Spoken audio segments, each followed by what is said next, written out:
Yeah.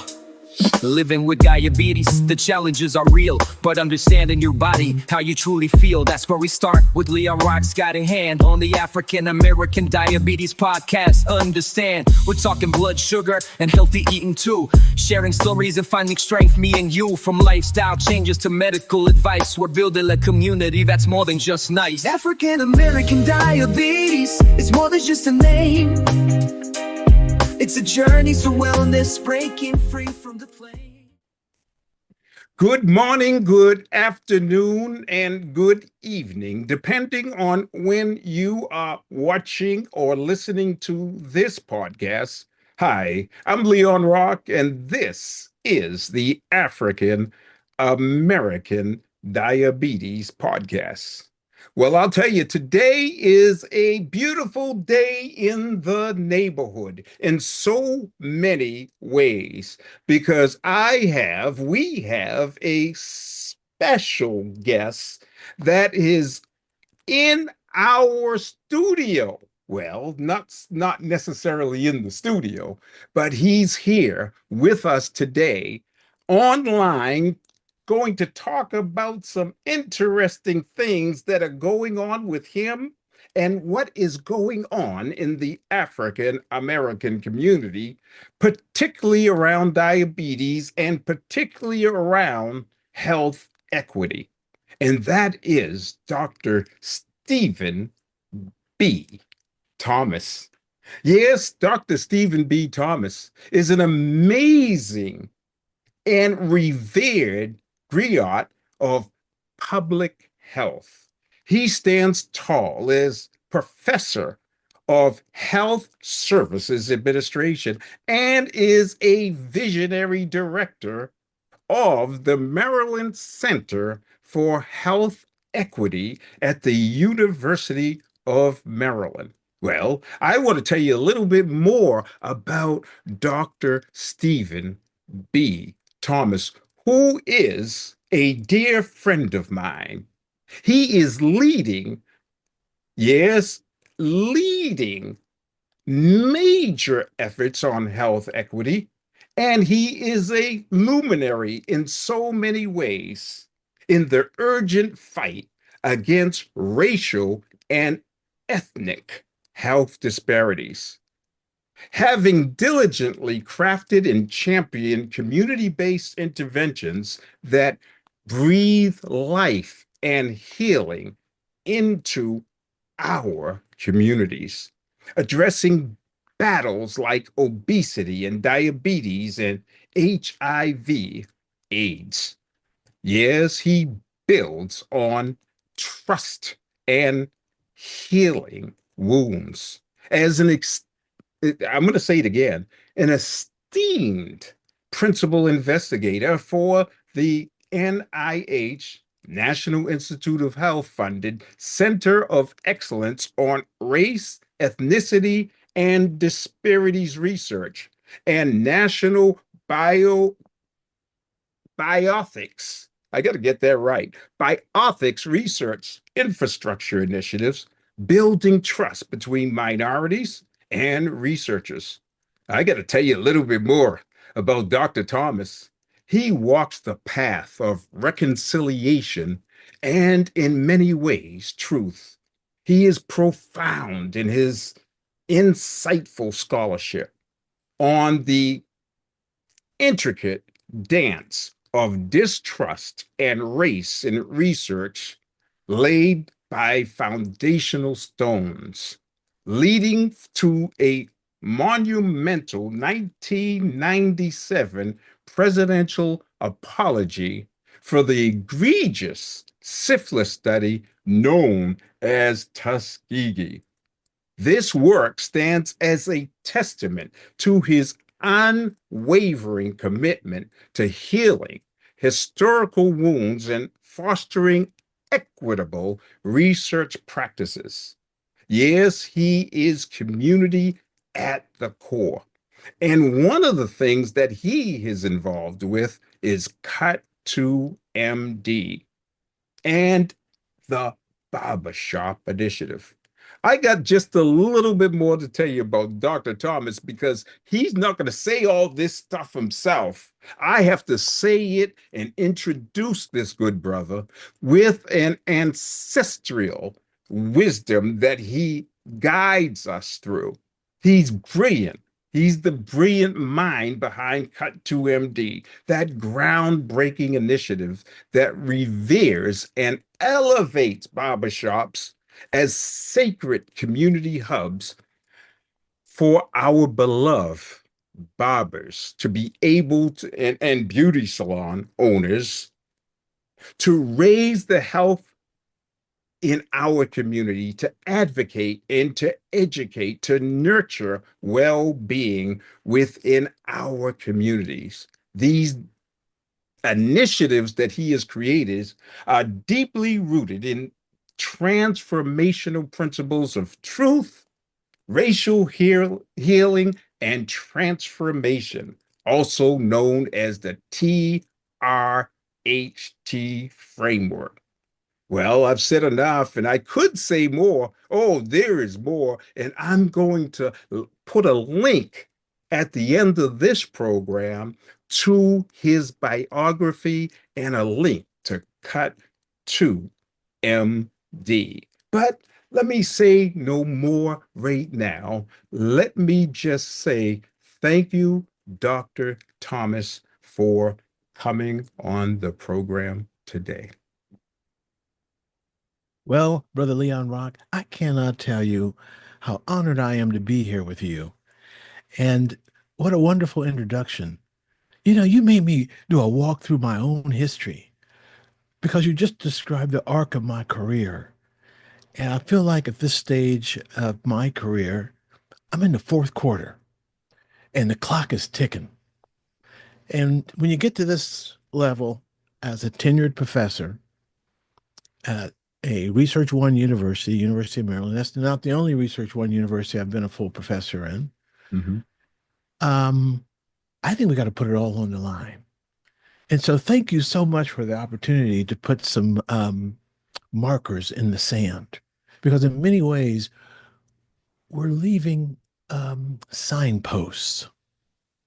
You know, I thought that we'd be able to get beyond the gravitational pull of the burden of slavery, okay? We're in the 21st century. And who would have imagined we would be back to having to remind ourselves in America and the rest of the world that we are still in the struggle for our freedom.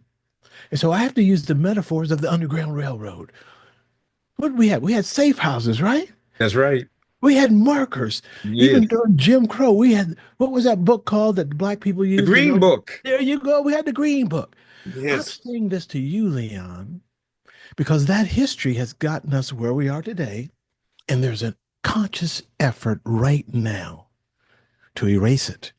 That's right. To make sure that those kids right now who are in kindergarten will not know about this history. We have to make sure that doesn't happen, my brother. And so I'm so happy to be here with you to talk about it through the lens of public health. And who would have imagined that public health would be on the chopping block? I would have Leon, never thought. Come on, Dr. T. You said it right. It's like, what is going on in this country? We are essentially dissecting public health. And by the way, many of the people that are being dissected are us, are people of color, of people of need, the underclass that, caste, class, and race, the underclass, the people that actually need the help. And it's unchristian. It's unchristian. Doc, did I just say that? It is unchristian. It really is in so many ways. That's what's making people's heads spin. Because some of this is being done in the name of Christianity. So I want to take us into the secular world of health and well-being. Um, and, we opened up with a question about health disparities. Mhm. I'm going to let you guide me a little bit because when I get started, I might go off track. You bring me back. But I think that maybe one of the places to begin with is to recognize that we, on this day, are living under an administration that is actively, as we're talking, dismantling not only our public health infrastructure from the Centers for Disease Control to your local health department, but literally dismantling the biomedical infrastructure, the miracle of American, yes, capitalism. Mhm. Our science dominates the world. It's being dismantled. That's And right. I don't think anybody could have imagined that that could happen in our lifetime. So we're seeing things that have never happened in the lifetime of people's careers living right now. And because I'm out here on the front line, it's my colleagues, it's my students, the ones we've graduated who made a choice to commit themselves to public service. They didn't go into government service to make $1 billion. They That's went right. there to, they followed a passion, they followed a dream to give back, to serve others. It's a noble cause. Mhm. And while it is a non-denominational cause, so that we treat everyone with dignity and respect. And the fact of the matter is, there was a time in this country where we did not treat everyone with That dignity and respect. In fact, we treated some people as less than human. mm, And to imagine that that could happen in the context of a healthcare delivery system where people have taken an oath to do no harm and they see the harm done. mhm. So, a little piece of history, the National Academy of Medicine, major federal reports that lay the groundwork for what we now have as the science of health disparity research. Uh, to dismantle that like a light switch simply because of certain words, wow. And Leon, you need to know that when the bad words came out, let me tell your audience here who may not have been following all this like we do. Mhm. The current administration came out with a list of words that if you had these words in your federal grant, Mhm. your proposal would not be funded. What were those words, Leon? Can you imagine things like women, Right. racism, structural racism, Right. mis and disinformation, Mhm. structural inequality, Mhm. the wealth gap? Right. I looked at those words and I'm saying, wow, my whole field is here. Right. Are we just going to disappear? Mhm. Are we going to stand up? And here's the other thing, it made it feel like if you resisted, not only would your grant not be funded, but your university may be in jeopardy. And that's a chilling effect. Wow. So I'm going to say right here on your show, we're planting the flag right here, my brother. That's right. Health equity cannot be weaponized. Mhm. We need to make sure that doesn't happen. The term equity, another way of thinking about it, is about fairness. Mhm. So let me help our listeners see the situation. And in describing what I say next, they may see themselves and their neighbors and family members. So when it comes to what we mean by health disparities, I want you to think about the healthiest people in a society. Mhm. Who lives the longest? Mhm. Who has the longest health span? Mhm. Okay. Think of that group. Typically, they are more financially well off. In this country, they are predominantly white. Mhm. Okay. All Mhm. right. So we say that the gap between those who are the most well off in terms of lifespan and those who are the least, that gap should not exist in a society like ours. Right. Democracy, Mhm. the wealthiest nation in the history of the world. And that gap reflects other gaps in our society where we fight over things like income inequality or distribution of wealth. I get it. But let's stay right here in the health zone. Because Hmm. at the end of the day, we all started in the same place coming out of the womb, Hmm. and we are all heading to the other end at some point where we may encounter the healthcare delivery system. And I'm saying healthcare delivery system because that's what I grew up with. Hmm. But increasingly, people are saying that what we have is a disease care system. And you know what? Black folk been saying that all along. That's right. Now Yes, America's sir. experiencing it. So let Hmm. me go down a few things without getting too deep into statistics, but let people know that when we talk about people of color, we die sooner, we live sicker, and we die younger. Mm. A black man in America today is more likely to die from heart disease in his 50s Hmm. than a white man with the same condition who will live well into his 70s. This Hmm. isn't just about genes. Hmm. It's about access to doctors, That's right. healthy food, Yes. safe neighborhoods, and being taken seriously when you go to the hospital or a doctor and you're telling them what you're experiencing. Okay? So we live sicker and we die younger. Number two, when crisis hits, inequality gets worse. Hey, America has a flu pandemic. Hmm. Black folk get it worse. That's right. America has a COVID pandemic. Black Hmm. folks get it worse. Mm. America has an HIV epidemic. Black and brown people of color get it worse. That's right. So when crisis hits, including climate, including floods, including disaster, inequality gets worse. Hmm. So let me just give one example people in this audience will know because we all lived through it. During the COVID-19 pandemic, Latino and Black families were more likely to get sick, more likely to be hospitalized, and more likely to die, often because they couldn't work from home or access testing and vaccines early on. Hey, Leon, I was there Right. when we didn't know what this was, Hmm. when we were putting on masks and washing our hands and sanitizing our groceries before we brought them in the house. That's right. I had the privilege Hmm. of working from home, Hmm.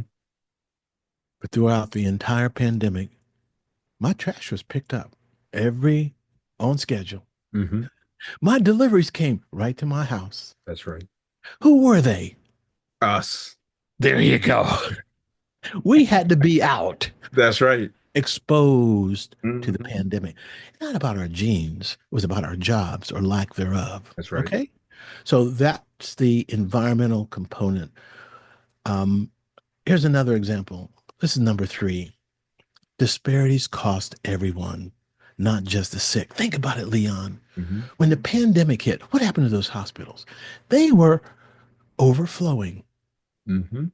They had to set up tents. Hmm. Hey, you may have been waiting for a kidney transplant. Guess what? Hmm. It got postponed. That's right. You may have been waiting for, you name the surgery, it was postponed. You name whatever else you may have been ready to go into the hospital for, it was delayed because the system was overwhelmed. So this says this, America. You want to leave disparities as if nothing happens, that because it didn't affect you, it Hmm. affects the whole Hmm. system. Because in this country, you come into a hospital, you have to be served. Right. We're the only country in the world, Western industrialized country, Leon, that treats our people this way. Mm.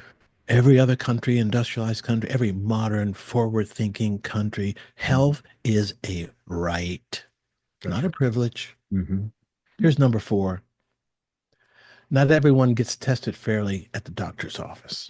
Now, this is sad.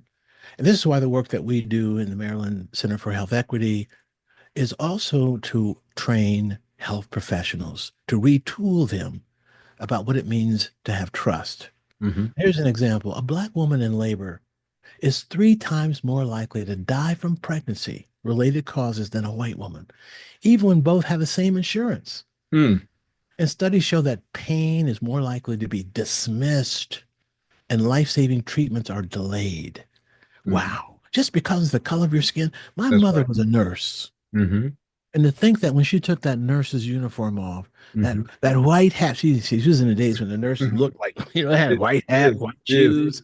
right, right. To think that she would take her uniform off and become a patient, she would be treated differently. Mm, So we have Black health professionals, even Black physicians, when they take that uniform off and they don't have some tag that says Leon Rock MD, hmm. they get treated like the N word. That's right. I'm just telling you the truth, brother. Hmm. So think about this. For most groups, as you move up the economic ladder, as you move up the education ladder, health gets better, Hmm. but not for Black people. Right.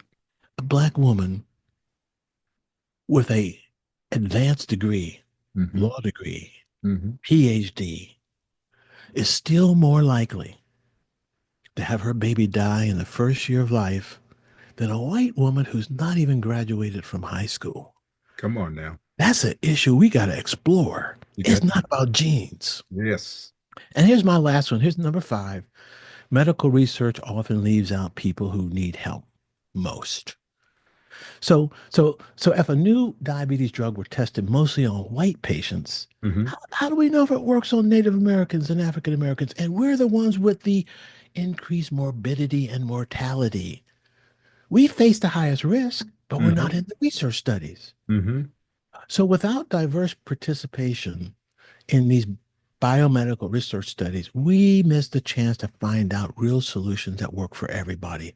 It's not just a cookie cutter. So I am committed, and I have been over the course of the past 30 plus years of building programs that actually open up doors of opportunity for our people to participate in research. And one of the major studies that we conducted found this, Leon. Hmm. Black people, Hispanic people, they were willing to participate in research, but they never get asked. Mm. Never get asked. And there's reasons why they don't get asked. And that's why the programs that we put in place to retool the health professionals are so important. And why our building trust between minorities and researchers is such an important website and training platform so that this history can be documented. Now, for many African Americans, there's legitimate reason for them to be distrustful. You have to understand there was a time when, Hmm. when we were the guinea Guinea pig. pigs. We were The the guinea guinea pigs. pigs. And it's horrendous. And I think Hmm. that we may want to actually have a dedicated show on this Hmm. as it relates to women and childbirth, because some of the medical breakthroughs, surgical breakthroughs in the world of OBGYN gynecology, that original those original studies were done on Black women back in slavery time, Hmm. operating on them as if they were animals because they gave them no anesthesia. Listen, Correct. let's make sure that we drop some of this in your links for the history. Oh, that's And, guaranteed. and the people who ran these studies Hmm. became famous in their fields. Hmm. Statues, uh, statues only recently being removed of these men Hmm. who used our people as guinea pigs. That's right. Now, you mentioned the syphilis study, and then I'm going to be quiet for a little bit. No. And here's how you know if people have been truly informed and up to date. Because I've been to Tuskegee, Alabama. Hmm. I've been on the campus of Booker T. Washington. Mm. I've seen the statue of lifting the veil of ignorance. Oh, it's an amazing statue, Leon. Let's make sure we show your audience what that looks like so we don't forget. That's right. It was the U.S. Public Health Service syphilis study done at Tuskegee. Hmm. Now, I say that because in 1976, in 1997, the summer of 1997, it was July of Hmm. 1997. Do the Wow. math, Leon, do the math. Wow. That President Bill Clinton Mm. issued a formal apology to the survivors and the family members of the men who were in the syphilis study done at Tuskegee. At the time, there were 8 men left living. Mm. It's interesting, we're in this history. At the time, Leon, I was on the faculty at Emory University, at the Mm-hmm. Rollins School of Public Health, where I directed the Emory University Institute for Minority Health Research. Mm-hmm. And anyone who's been to Atlanta and has been on the campus of Emory knows that the Centers for Disease Control headquarters is right next door, literally right there on Right. Clifton. Yeah. Yes. Who was the director of the CDC at the time? Mhm. Dr. David Satcher. Right. Dr. David Satcher. Yes. A black Okay? man. Black Yes. man, Yes. Yes. former president at Mm-hmm. Harry. Okay. Mm-hmm. I call him my mentor. Mm-hmm. HBO was coming out with a movie, Miss Evers Boys, a fictional account of the syphilis study. Mm-hmm. And there was concern that that movie would so taint the American public that we would go backwards when it Mm-hmm. comes to biomedical research. At any rate, I was involved with Dr. Satcher in what ultimately led to the apology, Mm-hmm. and was invited to the White House for that apology. I was in the West Wing of the White House. Mm-hmm. I met the men who were there. They were in their late 80s and 90s, Leon. They are linked to literally slavery, okay? Mm-hmm. They accepted the apology. These were poor sharecroppers who lived long enough to Mm-hmm. be in the White House being apologized to. Mm-hmm. Okay? But I was also sitting next to their family members, and they were still upset. Mm-hmm. Wasn't enough, too little, too late. Right. The president said, I'm sorry. And that the people who ran the study at Tuskegee diminished the stature of man. That was President Bill Clinton said that. Mm-hmm. But think about it, Leon. An apology means I'm sorry from a president who wasn't even alive in 1932 when this syphilis Right. study began. Mm-hmm. 1932 to 1972, the Mm-hmm. 40 years longest Yes. non-therapeutic experiment on humans Mm-hmm. in the history of medicine. What we need to do, Leon, is move towards atonement, which means making things better. These health disparities and efforts to close the gap is our movement toward atonement. And that's why I'm so happy to be talking with you today, because we know now more than we've ever known about how to prevent these chronic diseases. But our people are not getting the message. That's And right. you and I have made a point to change that dynamic, right? That's right. Well, you said it and you said it right. And that gives an excellent segue to a conversation about the new initiatives that you've created. I'm looking in the background and I'm seeing a barber shop.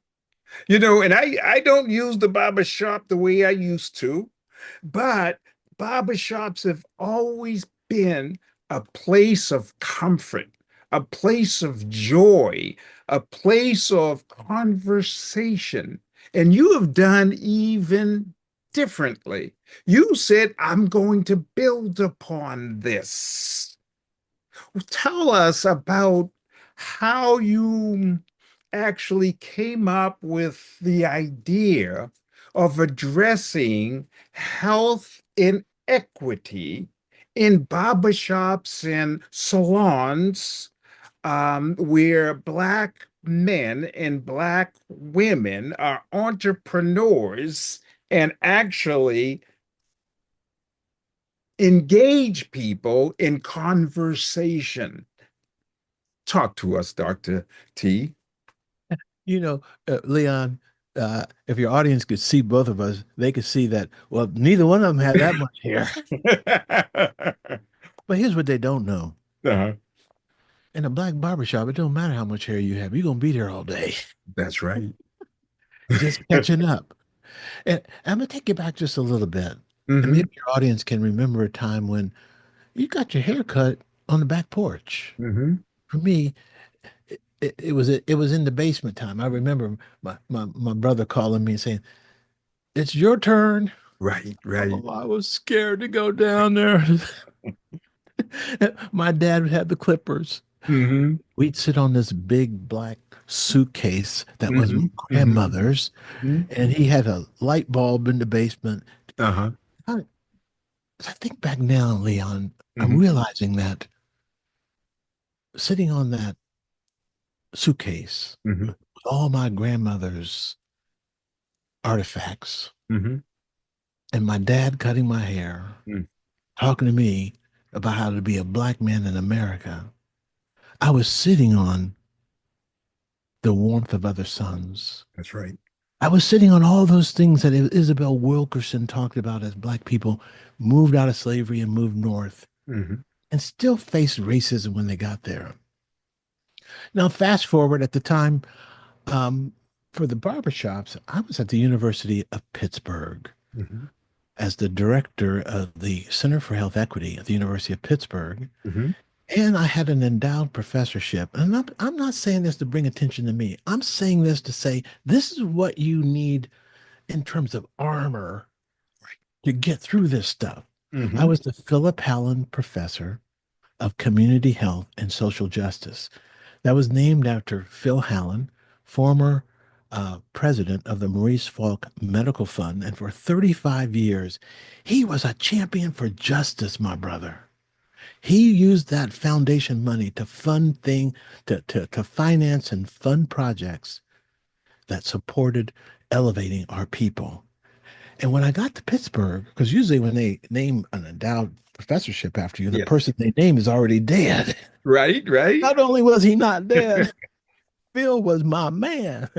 Phil drove me around. Phil introduced me to all the movers and shakers, and they say everybody likes Phil. Black people like Phil. White people like Phil. And I say that because that title, a professor of community health and Mm. social justice is on that bad word list, Leon. That's right. Ain't that Mm. something? That's crazy. So in Pittsburgh, everybody finds a barbershop. I went to Bats. Uh-huh. And I'm sitting there one day, you take off all your credentials when you go in the barbershop. You're just another brother in the hood. Right. But and Leon, you need to tell your audience when you're in a black barbershop, they got a TV on every wall and they turn to different channels That's right. and they got the music on all at the Mhm. same time and everybody's talking, right? Right. So you walk into a cacophony of sound. And I didn't fully appreciate it until one day someone comes into the barbershop. We'll call him Joe. And people say, "Hey, Joe, where you been?" So people know, "Hey, I haven't seen you in a while. Where you been?" Checking in on one another. Music's on, Mhm. TV's on, everybody's talking. Joe says, "I've been in the hospital. They kept me for 3 days." Next thing you know, Joe's in a chair. And I'm seeing Joe talking to his barber. Now, Leon, didn't I tell you all that noise is in there? Right. But the barber is literally right in your ear. Mhm. How many other people you let get that close to you? So they're talking. And in that moment in public, they're having a private conversation. And all of a sudden, Joe pulls out a prescription bottle, because it's that Mhm. brown Mhm. bottle. Now things got quiet. Right. Right. Joe said, "My doctor told me I got to take these pills the rest of my life. Mm. They said I had a heart attack and I have hypertension." And the barber said, "Everybody's listening now. Mhm. Joe, if you take those pills, you won't be able to keep up your obligations." Do I need to tell your audience what the do We I know need what to you're tell talking your about, Doc. I, I said to myself, I looked at Joe's face. Right. He's not going to take those pills. Mm. His cardiologist has no idea there's somebody in the community with that kind of influence That's with right. no medical degree. Mhm. And that's when I realized, wow, what if that barber, what if Mr. Bat was a partner with us? Mhm. What if Mr. Bat had said, "Hey, Joe, if you're experiencing side effects, erectile dysfunction, Mhm. don't be ashamed. Mhm. Tell your doctor. That's right. They can make adjustments." Figure it out. And that Mhm. was the beginning of hair. Mm. Health advocates in reach, reaching within, and research. Man, that's how it built Yes. right from the ground up. Wow. in East Liberty, Pittsburgh. Pittsburgh. Go ahead. That program grew across the entire Uh-huh. city and Hmm. became the basis and the foundation for what was called the Healthy Black Family Project. Hmm. Leon, I can't wait. I'm hoping you bring me back. We can talk about Oh, what we know works. we're All right. going to have to. No question and no doubt. So I'll fast forward to say that I learned so much in the barbershops about listening to Hmm. our people. And then we would bring the medical professionals into the shop to help them do a better job of reaching our people. Hmm. The program was hugely successful. And in 20, what was it? I was in Pittsburgh from 2000 to 2010. And in 2010, my entire research team, five of us, were recruited to the University of Maryland College Park to launch a brand new Center for Health Equity in a new school of public health. Wow. And so here we are now, and I've been here since 2010. Look at that, 15 years, right? I got the math right. Hmm. Another pandemic came Hmm. through, the AIDS pandemic. Now here with the COVID pandemic, and we had received support from Cigna Foundation. Think about this: Hmm. the insurance companies at the end of the day pay the bills. Hmm. You have to say who is incentivized to prevent this stuff, Right. because health disparities is $1 billion. I mean, the gap are billions of dollars. They're going somewhere. Right. Okay. So if you prevent that, somebody's losing. Hmm. Got me? I don't like to think of it as a sickness care system, but it starts feeling that way. And now it's like out in the open. Hmm.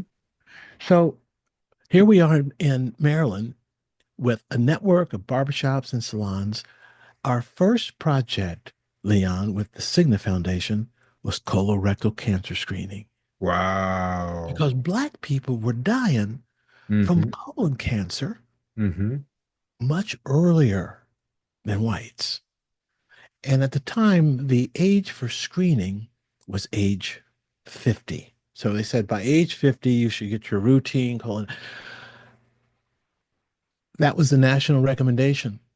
Hmm. There was a group of gastroenterologists that said, but when it comes to Black people, the age should be 45, because we were getting it earlier.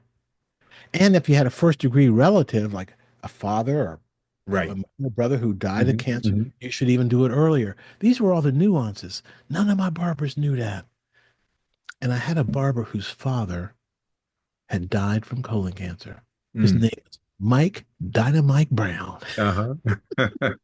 And he is one of our wellness warriors. We got to get him on here. And he took up the charge to say, you know what?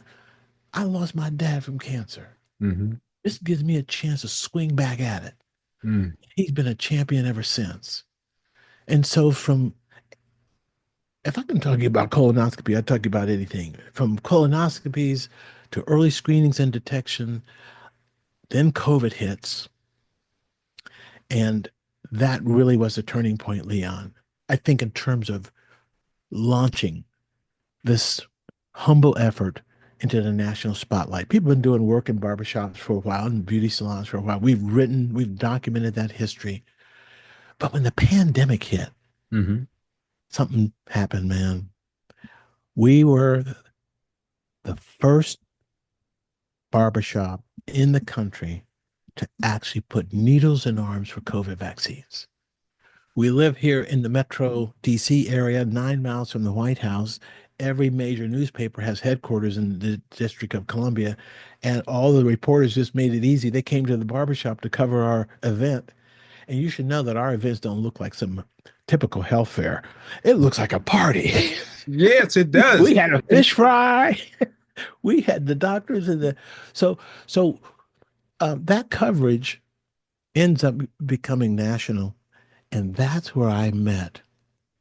Well, I thought I had met some Black folks from the American Diabetes Association. They showed up, and I was just so mhm, happy. mhm, And I looked closely, and they said, "No, we're not from the American Diabetes Association. We're from the African American Diabetes Association." That was February of Black History Month, Leon. You got it. You're And I good. can't believe that's when we met. Your That's people when were we there, met. and I Yes. was so elated. Yes. Then I'm realizing that once again, this history, this Underground Railroad history, these signposts along the way, why do we need an African American Diabetes Association? Hmm. Well, you know. Well, one might say, why do we need a National Medical Association? You know. Why do we need a National Nurses Association? You got it. Ain't that a shame?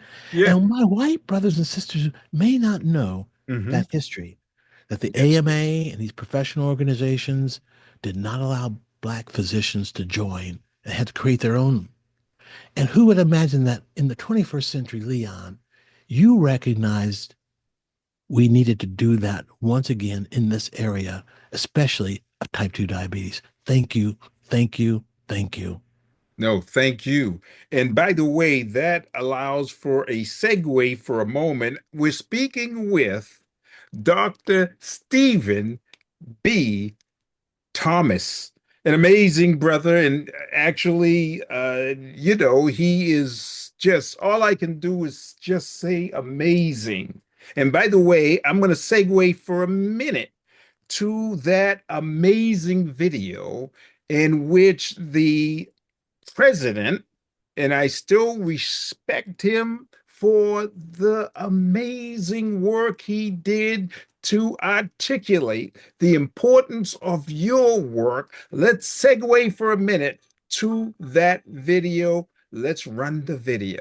In the spirit of meeting people where they are, we'll also be working with the Black Coalition Against COVID and other organizations to launch a new initiative called Shots at the Shop. Barbershops, beauty shops are hubs of activity and information in Black and brown communities in particular, but in many communities across the nation. Local barbers, stylists, they become key advocates, offering information to customers, booking appointments for them, even using their own businesses as vaccination sites. Who could have imagined we could turn barbershops and beauty salons into trusted information centers for COVID and beyond? You can actually have intimate conversations with your barber or your hairstyle. Promote diabetes health. And Absolutely. I was comfortable with coming here. I actually feel comfortable here than I would at a normal clinic. To bring the care to settings where people already have trust. So let's give a hand to our barbers and stylists out there who are working to bring health information into the shops so our people can make informed decisions. And we have a whole campaign to actually prevent type 2 diabetes. So yes, you can get your health, you can get your hair cut, you can get your hairstyle. All right. And we keep you on top of your health. If the hospitals can deliver a life-saving vaccine in a barbershop and a beauty salon, why can't we do the diabetes test there? Why can't we do all the other non-invasive screenings that don't require you to be tethered to a hospital right there in the neighborhood? All right, now we're back. How about that video? And how about our president? Because I don't talk about that other guy as our president. So, how about our dear president and how he communicated the importance of the work that you are doing and have been doing during COVID? Leon, I can just say to you that I didn't believe it. When it came across the TV screen, Mhm. the President of the United States, President Joe Biden, former Vice President of the United States with President Barack Obama, okay, That's right. articulating the role of Black barbershops in the in our fight to conquer COVID. It was called Shots at the Shop. Yes. Shots at the Shop. And as a result of that, Leon, we went on to elevate the hair model as the national model for training barbers and stylists who were transforming their shops into COVID vaccine sites. Mhm. We trained 1,000 barbers and stylists across the United States. 1,000 of them. Wow. Amazing. Come And you on. know what? There's another story that hadn't been told. We closed the vaccine gap. Mm. We closed the gap. And I'm telling you, Leon, we're going to bring the barbers and stylists who were trained after the pandemic, or actually even while we were in the pandemic. You know what they said to me? They said, Dr. T,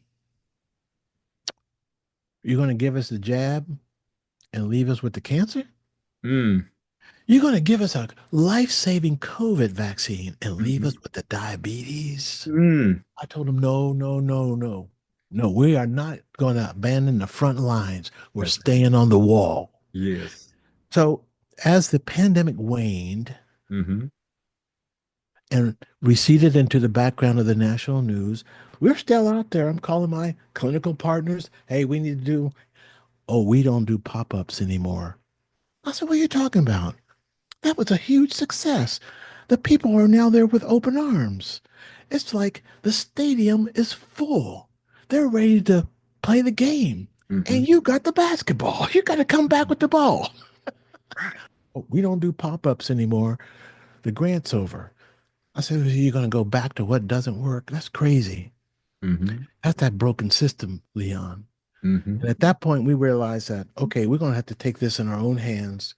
We're going to have to save our own selves. And that's as our partnership grew, that type 2 diabetes is a condition Mm-hmm. that we can interrupt. And it's a very good priority for us to focus on in our community. And so I think about the fact that we're still there, and this would be a segue to some of our work in this diabetes space, and bringing technology and all the tools that now live on our phones. But Mhm. before I do that, I want to stay just a little bit in this history for just a moment, Please do. because there is a difference, and I want your audience to know this. There's a difference between the African American Diabetes Association and the American Diabetes Association.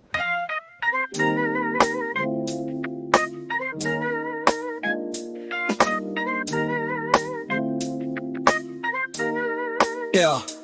Living with diabetes, the challenges are real, but understanding your body, how you truly feel, that's where we start with Leon Rock's Guiding Hand on the African American Diabetes Podcast. Understand, we're talking blood sugar and healthy eating too, sharing stories and finding strength, me and you, from lifestyle changes to medical advice. We're building a community that's more than just nice. African American Diabetes,